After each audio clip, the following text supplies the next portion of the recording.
Assalamualaikum warahmatullahi wabarakatuh. Nama ni Asima Atira binti Ghazali, nombor matrik 070945.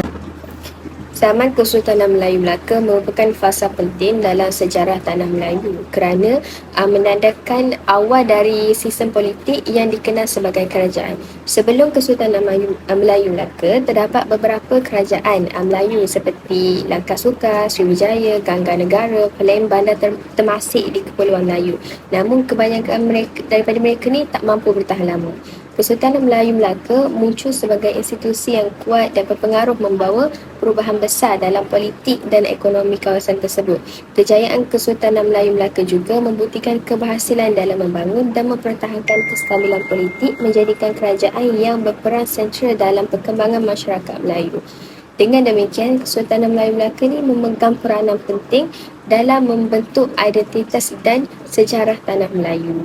Dalam konteks zaman feodalisme Melayu, undang-undang merupakan suatu kumpulan peraturan dan ketentuan yang dibuat oleh pihak berkuasa seperti Kesultanan Melayu Melaka. Contoh-contoh undang-undang bertulis ni seperti Hukum Kanun Melaka, Undang-Undang Laut Melaka, Undang-Undang 99 Perak dan Undang-Undang Kedah direkodkan dalam bentuk penulisan untuk menjadi panduan bagi pemerintah dan masyarakat pada masa itu. Undang-undang bertulis ini tidak hanya berfungsi sebagai peraturan hukum tetapi juga menjadi sumber penting dalam sejarah Malaysia. Mereka memberikan wawasan tentang struktur sosial, norma-norma kehidupan dan nilai-nilai masyarakat feodal Melayu. Oleh kerana itu, undang-undang bertulis di alam Melayu ni bukan hanya sebagai alat pemerintah tetapi juga sebagai artifak sejarah yang membantu memahami perkembangan dan karakteristik masyarakat pada zaman tersebut. Sistem perundangan yang dilaksanakan pada zaman Kesultanan Melayu Melaka menjadi tonggak utama kepada kelangsungan dan keamanan negeri Melaka. Kenyataan Tom Pyers yang mengatakan they have civil and criminal jurisdiction on every person in their lands membuktikan adanya undang-undang yang dilaksanakan sepanjang abad ke-15. Dengan kata lain, mereka ni memiliki kewenangan untuk mengatur hukum dan menjalankan keadilan terhadap penduduk serta menangani pelanggaran hukum. Hal ini menegaskan keberadaan sistem undang-undang yang diterapkan oleh Kesultanan Melayu sebagai landasan utama ni untuk menjaga kelangsungan dan keamanan negara tersebut.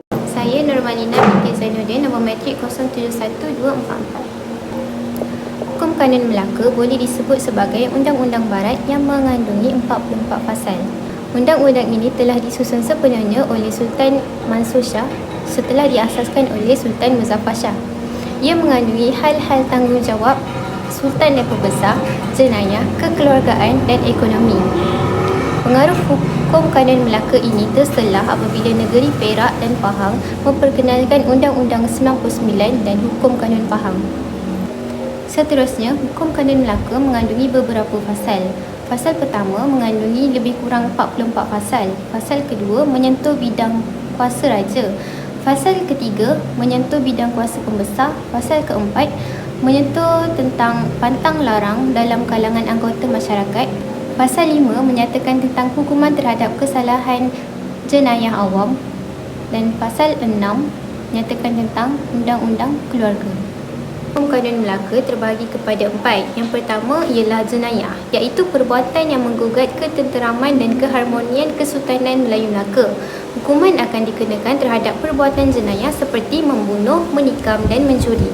Antara kesalahan yang dikenakan hukuman bunuh termasuk pasal 5.1 iaitu apabila didapati membunuh orang lain tanpa pengetahuan raja dan pembesar, maka dia akan dihukum bunuh. Pasal 4, hukuman bunuh dikenakan kepada sesiapa yang ingkar arahan dan memasukkan titah sultan.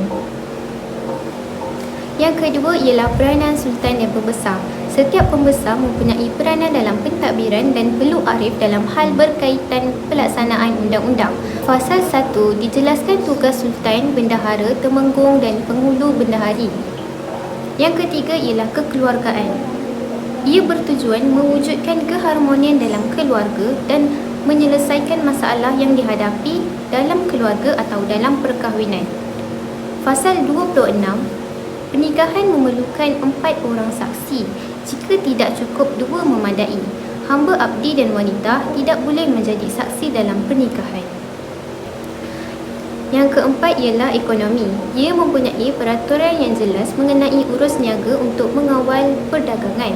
Pasal 30, amalan riba diharapkan dalam urusan perniagaan dan orang yang menjalankan perniagaan hendaklah akil balik, sioman dan perlu melafazkan niat jual beli. Assalamualaikum warahmatullahi wabarakatuh. Nama saya Fauzan bin Masum. Nama matrik saya 069783.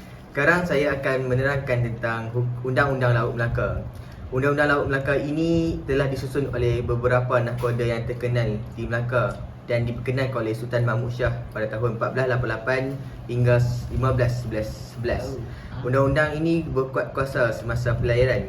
Terdapat 25 fasal seperti percukaian, jenayah, pelayaran dan peranan nahkoda. Peranan nahkoda. Nahkoda berkuasa penuh ibarat raja dalam pelayaran. Semua pihak harus mematuhi arahan dan perintah nahkoda. Pada fasal 13.1, nahkoda diberi keutamaan dalam berniaga selama 4 hari. Pada fasal 13.3, nahkoda perlu bermusyarat dengan sesama orang dalam kapal jika tempat singgah itu tidak terdapat dalam senarai. Pelayaran menjelaskan peranan selain pada nahkoda seperti jurumudi, malim dan jurubatu. Fasal ini bertujuan menjadikan pelayaran selamat dan lancar.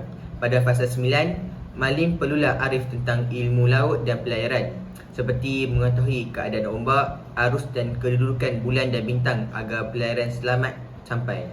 Sekiranya malim lalai sehingga menyebabkan pelanggaran atau kerosakan, ia akan dibunuh.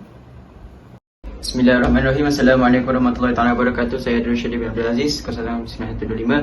Ingin membentangkan tajuk dari Kuala Lumpur, ingin membentangkan tajuk iaitu Perundangan Era Kesultanan Melaka.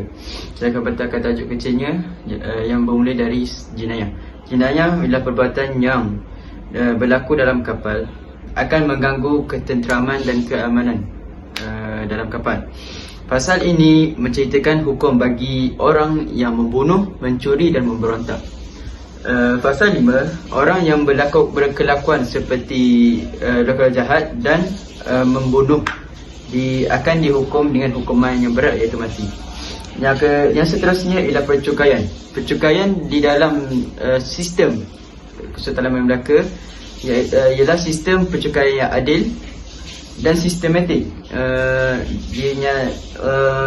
Dinyatakan dalam undang-undang ini. Pelbagai cukai yang dikenakan dalam urusan pelayaran untuk perdagangan seperti cukai perjalanan dan hasil perniagaan. Nahkoda menentukan jumlah cukai kepada yang penumpang yang ingin turun sebelum sampai janjinya. Kesimpulannya, hukum kanun Melaka ini dapat mewujudkan keamanan dan kesejahteraan dalam negara serta menjamin keselamatan rakyat. Dengan itu, perilaku jenayah di dalam negeri Melaka ini dapat diatasi dengan baik dan terurus.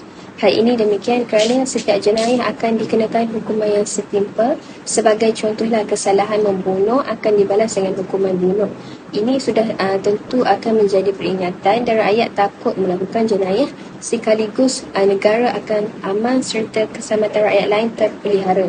Selain itu, hukum kanun Melaka ini penting sebagai sumber rujukan bagi menentukan hukuman bagi kesalahan tertentu. Dan ini hukuman itu dapat dijatuhkan dengan seadil-adilnya dan mengikut undang-undang negara. Tidak akan berlakulah fenomena main hakim sendiri dalam kalangan masyarakat kerana hukum kanun ni hukum kanun Melaka ni sudah memantupkan semua peruntukan yang berkenaan.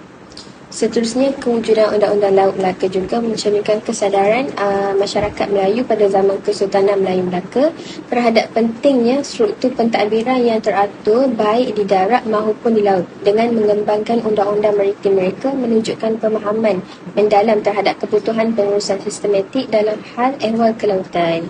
Aktivitas maritim seperti perdagangan, rempah-rempah dan interaksi laut antarabangsa memerlukan suatu kerangka hukum yang jelas dan berstruktur Undang-Undang Laut Melaka memberikan dasar hukum untuk mengatur keamanan perairan, menyelesaikan pergaduhan dan mengelola perdagangan maritim dengan efisien. Dengan demikian, struktur pentadbiran yang tertib di sektor laut bukan hanya mencerminkan kemahiran dalam mengelola kegiatan maritim, tapi juga penting untuk faktor dalam membentuk kestabilan dan kemakmuran masyarakat Melayu pada masa itu.